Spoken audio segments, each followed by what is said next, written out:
வானத்தை பரிசு இன்னைக்கு எபிசோட் எப்படி இப்போ நடக்கும் பார்ப்போம். இன்னைக்கு எபிசோட் என்ன காட்டுறாங்கன்னா, சிண்டாஸை டிஸ்கஸ் பண்ணி வீட்டுக்கு கூட்டு வராங்க. கூட்டு வரமே சிண்டாஸ் கேட்குற எங்கே குட்டிமாவை காணேன், குட்டிமாவை பற்றி கேட்டால் எந்த பதிலுமே சொல்ல மாட்டேங்க, என்னதான் ஆச்சு அப்படின்னு கேட்குறாங்க. இதை கேட்டால் பொண்ணு கோவப்படுறாங்க. எப்போ பார்த்தா குட்டிமா குட்டிமா குட்டிமான்ட்டே இருக்கீங்களா, உங்களுக்கு ஒரு குடும்பம் இருக்குது, உங்களுக்கு யாருமே இல்லையா, உங்கள் குட்டிமா ஊரை விட்டு ஓடி போயிட்டா அப்படின்னு சொல்கிறாங்க. இதை கேட்டால் சிண்டாஸ் அதிர்ச்சியாகிறாரு. எல்லா பேரும் சேர்ந்து என் குட்டிமா ஊருட்டு அனுப்பிவிட்டீங்களே, எல்லாத்துக்கும் காரணம் இந்த பொண்ணு, அந்த பொண்ணு என்னை சும்மா விட மாட்டேன் அப்படின்னு சொல்லி அடிக்க போகிறாரு.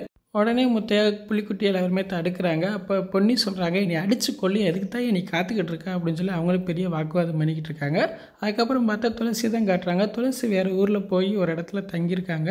அங்கே பிழைக்கிறதுக்காக செங்கசோலில் வேலை பார்த்துக்கிட்டு இருக்காங்க. எல்லா பேரும் செங்கசோலில் வேலை பார்த்து கையெல்லாம் காப்பு காய்ச்சிருக்கு. இதை பார்த்தா துளசி எம்பே ஃபீல் பண்ணுறாங்க. சார், நான் செஞ்ச தப்புனால இந்த குடும்பமே என்னை இவ்வளோ கஷ்டப்படுது, என்ன தான் செஞ்சு எம்பே ஃபீல் பண்ணி அழுகிறாங்க. இன்றைக்கான எபிசோட் இப்படி தான் போகுது. ஃபுல் வீடியோ பார்த்துட்டு பேசுவோம். இந்த வீடியோ பிடிச்சா வீடியோக்கு லைக் எடுத்துகிட்டு மறக்காமல் சப்ஸ்கிரைப் பண்ணுங்கள். தேங்க்யூ.